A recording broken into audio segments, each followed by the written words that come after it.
Olá, boa tarde. Você acompanha agora as principais reportagens da RIT. E olha só, o café da manhã está cada vez mais caro. A inflação sobre os itens da primeira refeição do dia tem feito o brasileiro mudar o cardápio ou até cortar alguns produtos da lista de compras.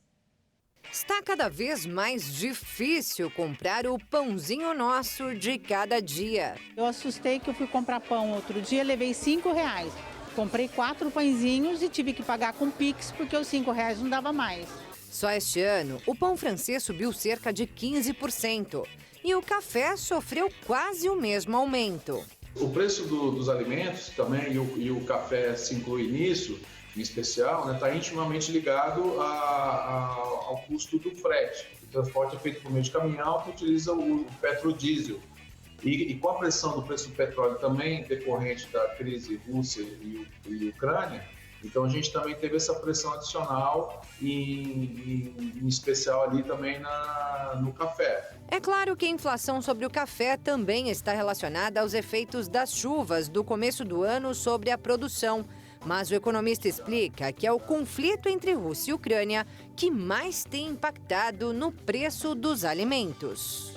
São dois grandes produtores de commodities, em especial a Ucrânia, que produz grandes quantidades de trigo, milho e soja, que são essenciais para a cadeia, para a cadeia alimentícia. Mas muito além do café ou do pão francês, o grande vilão da inflação é mesmo o leite, que subiu mais de 40% no ano. Isso sem contar os derivados dele, como o queijo, a manteiga e o requeijão. A questão do leite é um pouco mais profunda, até porque a atividade, essa atividade, ela é complexa e de margens muito baixas historicamente. Então, sempre que você tem alguma pressão de custos, choque de custos, então você tem a queda, de vários produtores ali que não consegue manter o mesmo nível de produção. Então, você tem uma escassez de oferta, você tem o frete também incomodando e você tem o preço ali, em especial, do milho, da soja também, porque o gado também come torta de soja,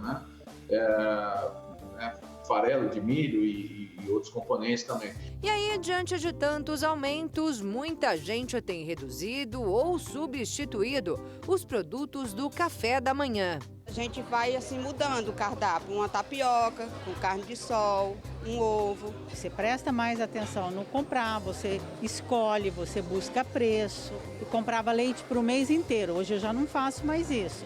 E é preciso ter paciência, porque o economista avalia que os brasileiros devem conviver com a alta inflação por alguns anos. Mas algumas mudanças já começaram. A gente tem que o preço dessas commodities, milho, soja, açúcar, tudo, ela vem caindo já durante um mês. Então, aquele ápice da crise ali, advinda da guerra, ela já está atenuada. E também a gente tem agora uma contraparte, que é realmente redução do ICMS, redução de alguns tributos, que deve melhorar a questão dos combustíveis, que já está acontecendo, e, consequentemente, do frete. Então, eu acho que a gente pode considerar, talvez, que o pior momento já tenha passado. É o que a Josilene espera. Porque o salário não está acompanhando os preços, né? O salário não está tendo aumento. Tá duro. E numa casa que só trabalha o marido, Você tem que fazer o máximo para economizar. E ainda falando sobre alimentação, neste ano o consumo médio de carne bovina no Brasil deve ser o mais baixo em quase 3 décadas. A alta de preços influenciou na mudança de hábito. A quantidade de carne bovina consumida no mercado interno brasileiro já é a menor desde 1996, quando começou a série histórica. Segundo a Companhia Nacional de Abastecimento, vinculada ao Ministério da Agricultura, o consumo per capita, que vem baixando nos últimos anos, era de 30 quilos por habitante em 2019, período pré-pandemia de Covid-19, e atingiu menos de 25 quilos neste ano, uma queda de 20%. O maior valor registrado foi de quase 43 quilos por habitante ao ano, em 2006. A disponibilidade do produto no mercado interno é resultado da soma do volume importado com a produção nacional, subtraindo o volume exportado. Apesar de o fenômeno depender muito de fatores globais, o poder de compra dos brasileiros também diminuiu bastante com a alta da inflação. Segundo dados do Índice de Preços ao Consumidor Amplo, em um ano, os cortes de carne bovina com maiores aumentos foram a picanha, a alcatra e outras.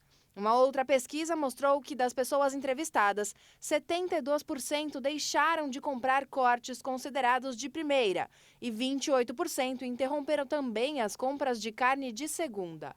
Além disso, outros tipos de carne também desapareceram da lista de compras.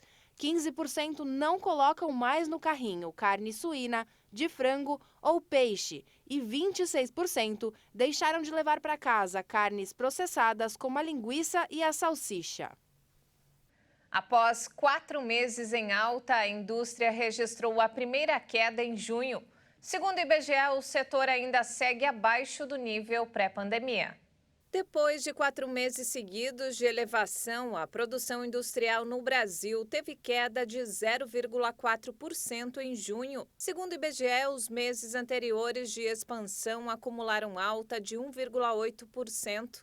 A indústria ainda segue 1,5% abaixo do patamar pré-pandemia. Em junho, 3 das 4 grandes categorias econômicas e 15 dos 26 ramos pesquisados mostraram redução na produção. A queda mais acentuada foi dos farmoquímicos e farmacêuticos e dos derivados do petróleo e biocombustíveis. As duas categorias interromperam os avanços alcançados em abril e maio de 2022, quando acumularam crescimento acima de 5%.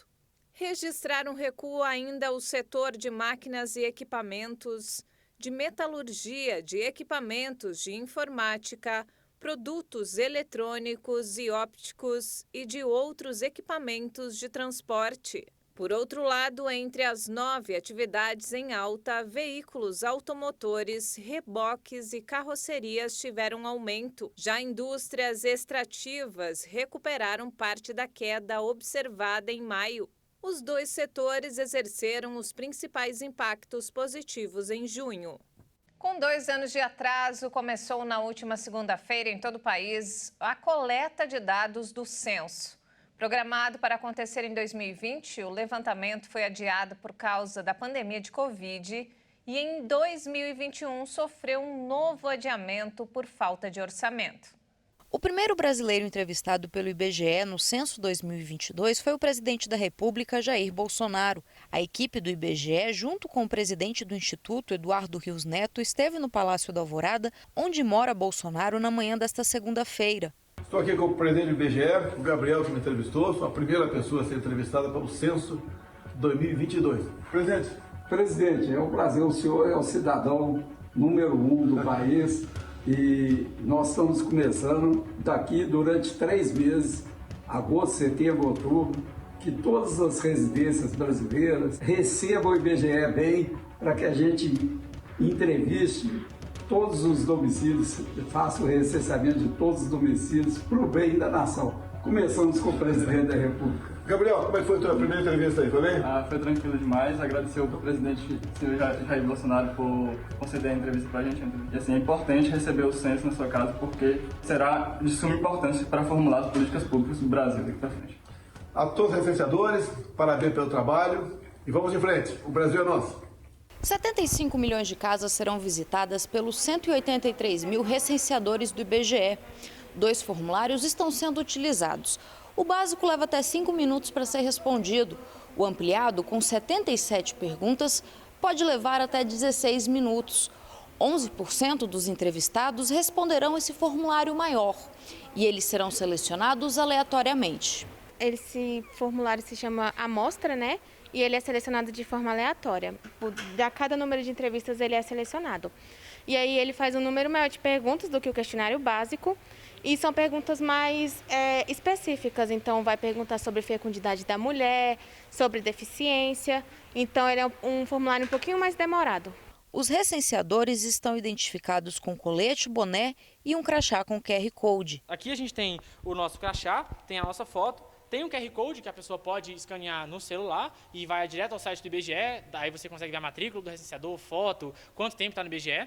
Tem esse número aqui também, certo? Que dá para você confirmar através do site do IBGE, você liga, pega a matrícula do recenseador e também pelo site, certo? Dá para você entrar no site do IBGE, vai ter a opção, uma parte lá no site para você poder confirmar a matrícula do recenseador, você insere a matrícula que o recenseador fornece, que é a dele, que também tem no crachá aqui embaixo, e vai dar lá todos os dados do recenseador. Além de responder as questões diretamente ao entrevistador, o cidadão também pode responder o formulário pela internet ou telefone. Mas é preciso que o recenseador visite a residência para captar a localização e fazer o comando da entrevista. O recenseador vai ao domicílio, né? Se a pessoa naquele momento não pode atender o recenseador, ela pode agendar um horário posterior para fazer tanto por telefone quanto presencial.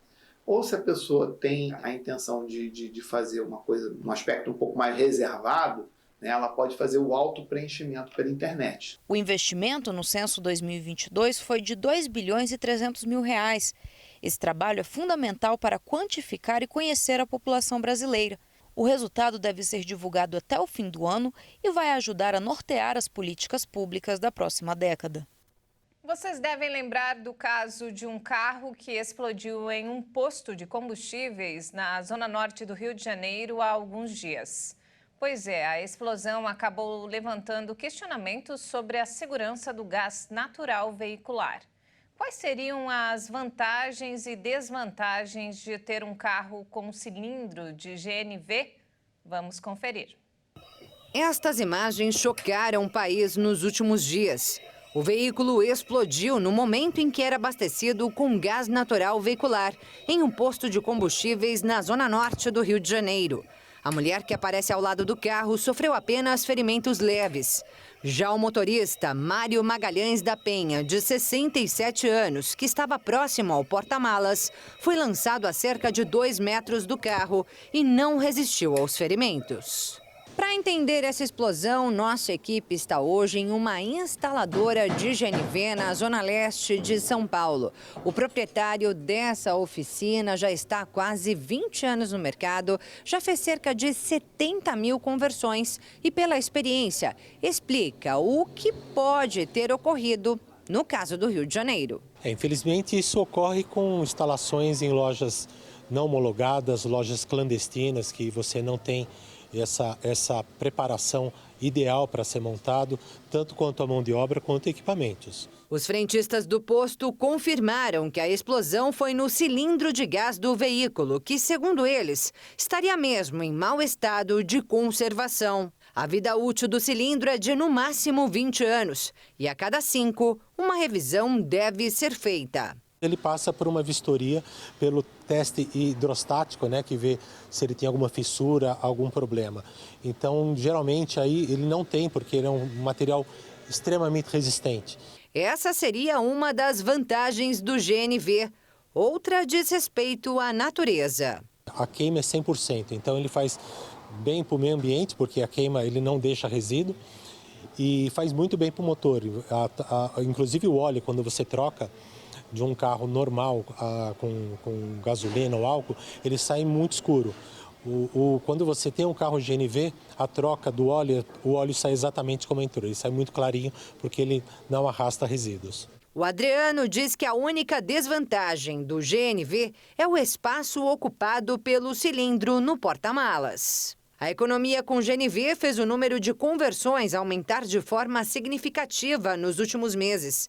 De janeiro a maio, a alta foi de 121% na comparação com o mesmo período do ano passado, só aqui em São Paulo, segundo dados do Detran, o Departamento Estadual de Trânsito. Já de junho para cá, o serviço caiu nas oficinas. Mas acima da economia está a segurança na hora de abastecer. Portanto, atenção às informações do Instituto de Pesos e Medidas do Estado de São Paulo. Em nota enviada à imprensa depois do caso ocorrido no Rio, o IPEM recomenda aos usuários: ao abastecer, desligue o motor, luzes e aparelho de som. Saia do carro e mantenha a distância. Se o cilindro estiver no interior do veículo, como no porta-malas, por exemplo, a tampa deve estar aberta. Sempre que possível, o frentista deve observar se o cilindro está com todos os testes em dia. Só assim é possível garantir a segurança do GNV. Não é perigoso, não. Pode ficar tranquilo. Quem tem GNV e tem alguma preocupação quanto a isso, pode ficar tranquilo que não tem nenhum problema. Se você fez uma loja homologada, se fez uma loja com responsabilidade, não pode ficar tranquilo. E veja a seguir, o Brasil deve receber ainda este mês as primeiras vacinas contra a varíola do macaco. E ainda, projeto lança campanha online para a preservação da arara azul. Nós voltamos em instantes. Até já!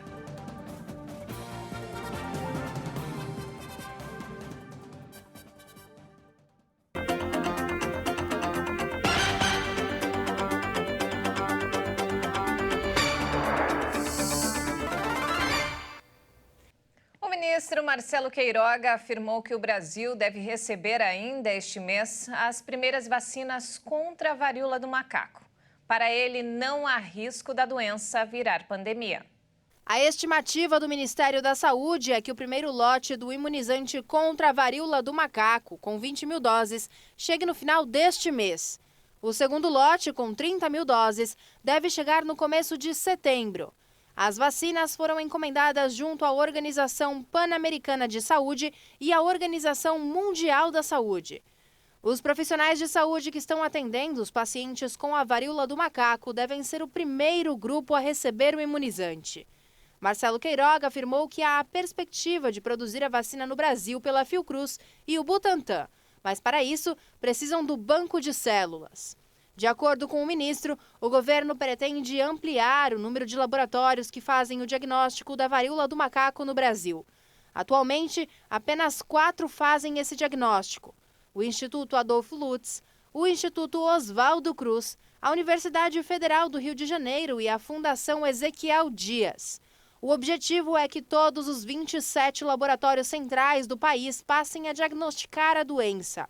O Brasil também deve receber o primeiro lote do antiviral Tecovirimat para combater a varíola do macaco em pacientes graves. Uma pesquisa revelou que as tentativas de golpes com Pix aumentaram muito no primeiro semestre desse ano. Foram registradas mais de 800 mil tentativas envolvendo a modalidade de pagamentos. O levantamento feito por uma empresa de cibersegurança, a PSafe, mostra que entre janeiro e junho deste ano foram registradas 844.821 tentativas de golpes envolvendo o Pix.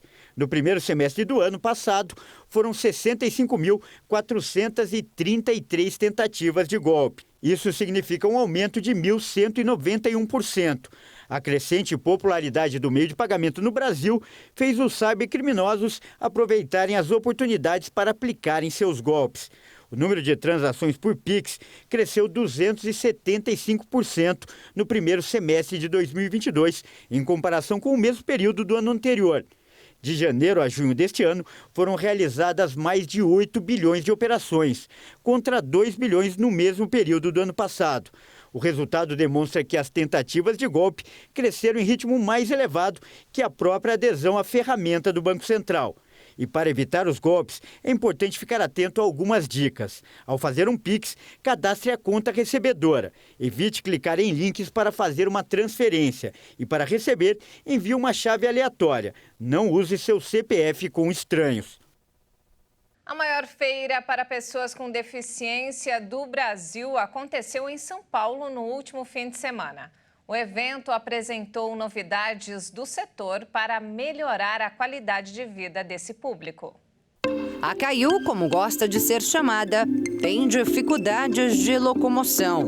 Bom, eu tô aqui nessa cadeira porque eu tenho esclerose múltipla e eu fui diagnosticada há 5 anos e aí, nesse processo de descoberta da doença, eu acabei tendo essa hemiparesia, então meu lado esquerdo não funciona por completo e hoje eu ando com apoio de andador.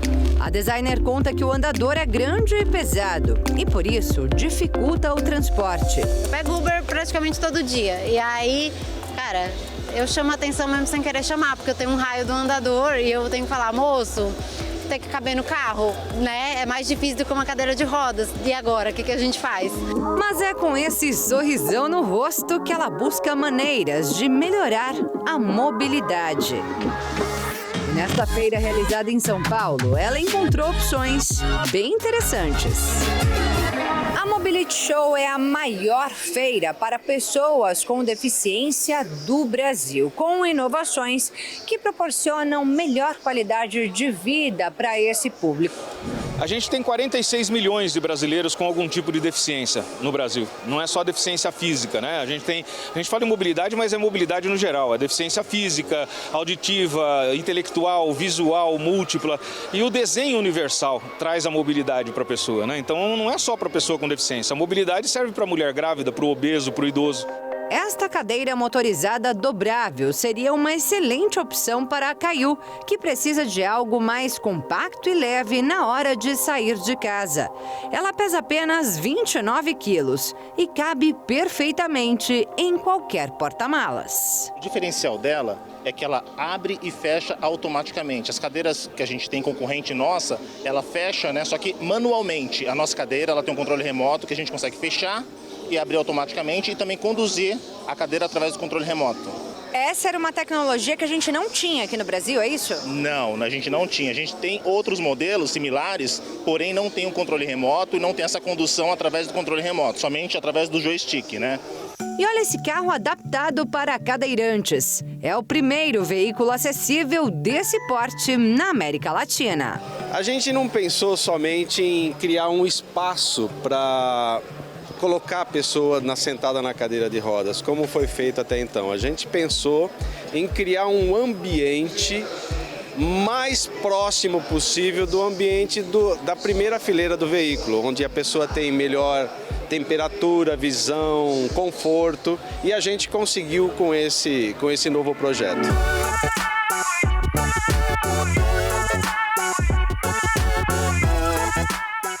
Além desse carro, a gente tem aqui do lado um carrinho adaptado para crianças, é isso mesmo. Ele tem inclusive essa adequação postural aqui, porque a ideia aqui não é só brincar, mas preparar a criança que tem algum tipo de deficiência já para essa questão da mobilidade. A Karina, que é terapeuta ocupacional, vai falar um pouquinho mais sobre ele. Oi, Karina. Tudo bem, gente? A intenção desse carrinho é que a gente personalize de acordo com as necessidades da criança para que ela tenha essa vivência da mobilidade motorizada.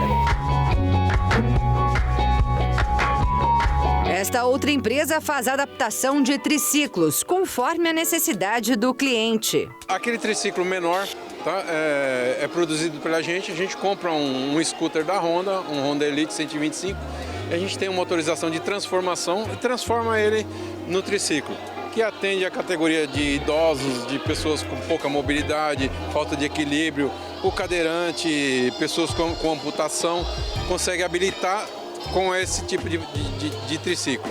Mas antes de ter um veículo adaptado, é preciso ter uma habilitação especial.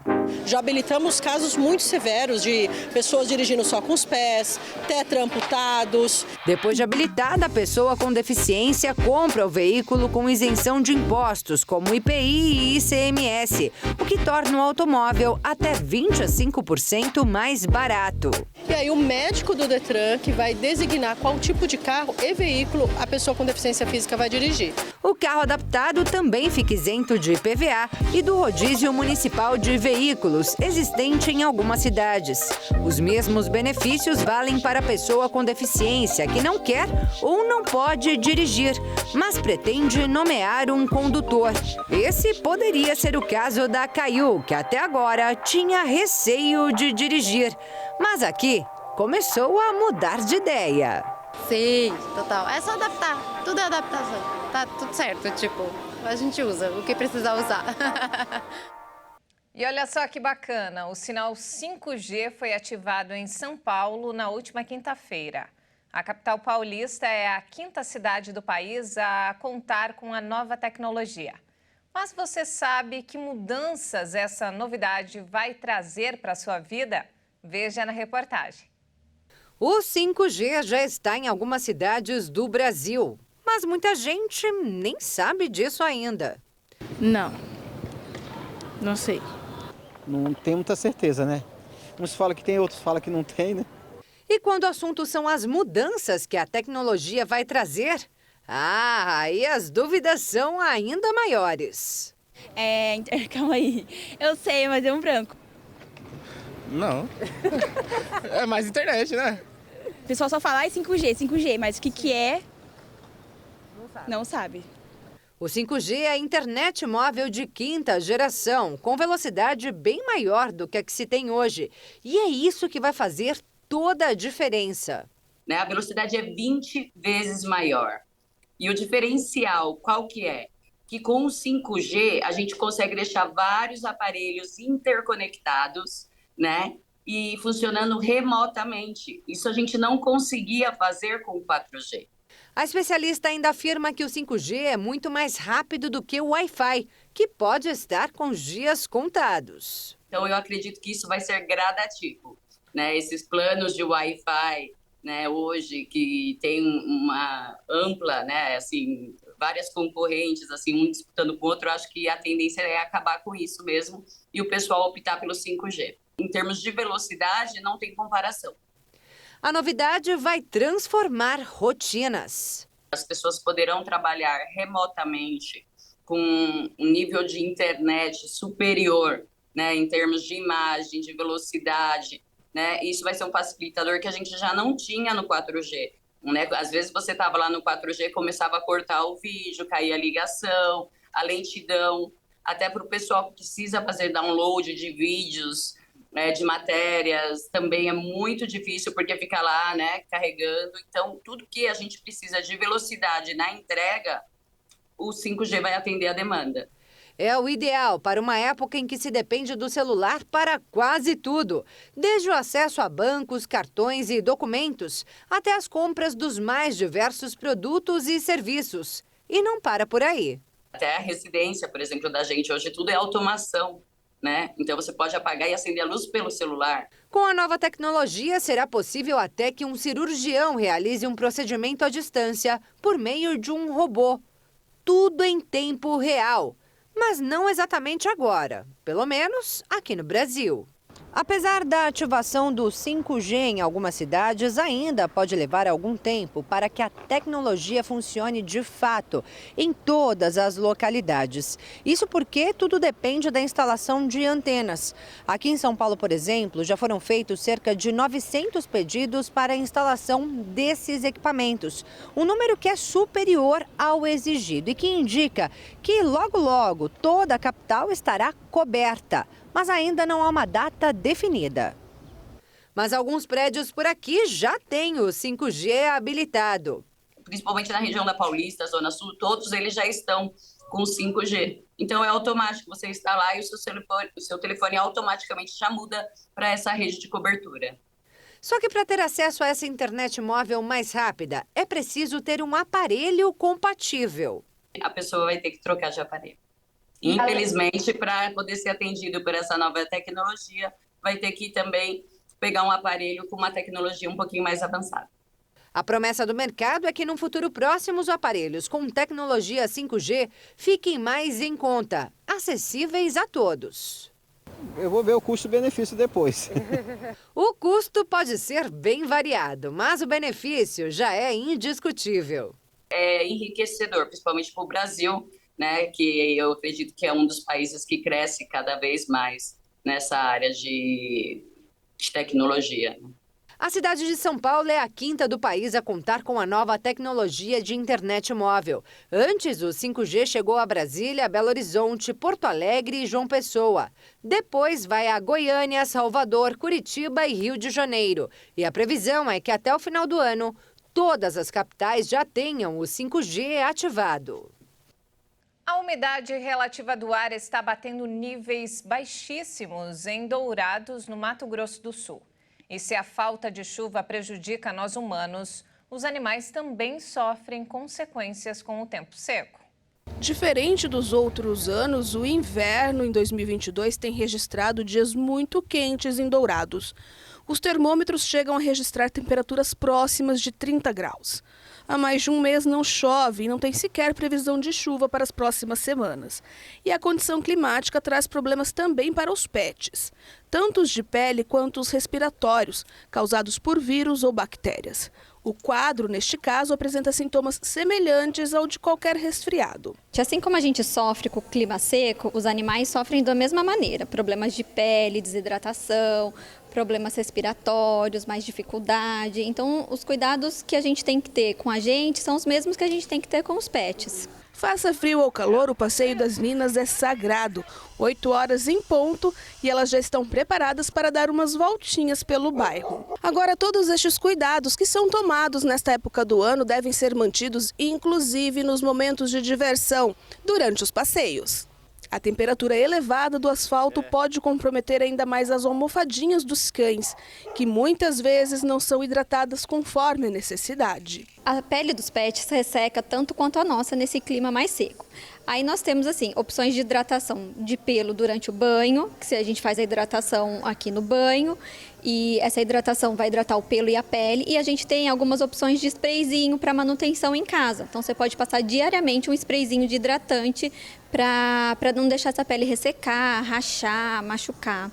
Além de água fresca à vontade, a Maurícia ainda reforça que é importante manter o local onde estão os cães e os gatos bem umedecidos. Cuidar para a temperatura do chão, o asfalto por ser preto absorve mais o calor, então ele fica mais quente mesmo, pode queimar.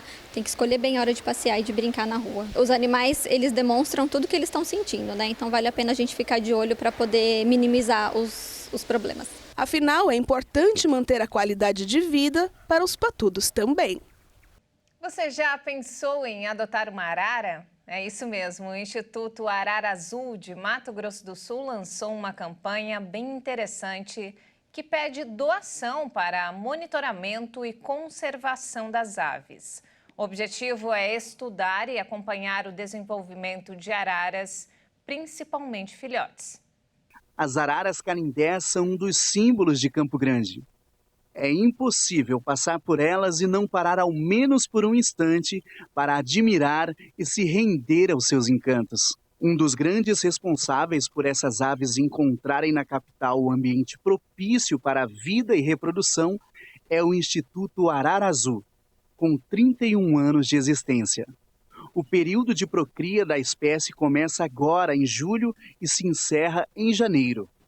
Em 2021, foram cadastrados 365 ninhos na área urbana e mais de 200 deles foram monitorados pelos biólogos que contabilizaram mais de 400 ovos e 220 filhotes. Manter o projeto tem sido um desafio, já que eles dependem do apoio financeiro de pessoas e empresas. Para atrair novos parceiros para essa empreitada, o Instituto Arara Azul tem lançado campanhas, como o Adote uma Arara. A pessoa que quiser ajudar, ela doa um valor de R$2.000 e ela vai estar adotando simbolicamente um filhote de arara canindé. E ela, o que ela vai receber com isso? Ela recebe um certificado, ela vai receber relatórios referente a esse filhote, ela vai poder conhecê-lo pessoalmente, marcando, agendando uma visita ao ninho, e no final ela vai poder batizar. Ela recebe esse certificado e ela pode usar isso como isso são pessoas físicas e jurídicas que podem contribuir. No caso da empresa, ela pode estar utilizando, demonstrando a responsabilidade ambiental dessa empresa junto à conservação da biodiversidade aqui na nossa Campo Grande. E quem não se contentar em adotar apenas uma arara, pode adotar um ninho inteiro. E ela vai ser padrinho de todos os filhotes ali que nascer naquele ninho, que pode ser de arara azul, pode ser de urubu, pode ser de tucano, pode ser de qualquer outra espécie que venha ocupar aquele ninho. E doando o bônus é semelhante ao que a pessoa recebe para adotar um filhote. Então ela recebe um certificado, pode conhecer os filhotes, a padrinha, e recebe os relatórios referentes não só ao filhote, né, os filhotes que ali sobreviveram, nasceram e sobreviveram, mas também sobre os objetivos que a gente alcançou naquele ano, quais foram as nossas conquistas daquele ano. Quem quiser abraçar a causa é só entrar em contato com o Instituto Ararazu e aumentar o número de afiliados. A natureza agradece. É só entrar em contato, pode ser via telefone 3222-1205 ou mandar um e-mail para contato@institutoararazu.org.br ou para a diretoria executiva @institutoararazu.org.br. Que gracinha! Não temos mais tempo, essa edição fica por aqui. Mais informações ao longo da nossa programação. E se quiser rever as nossas reportagens, acesse o canal HIT Notícias no YouTube. Um excelente domingo para você e obrigado pela companhia.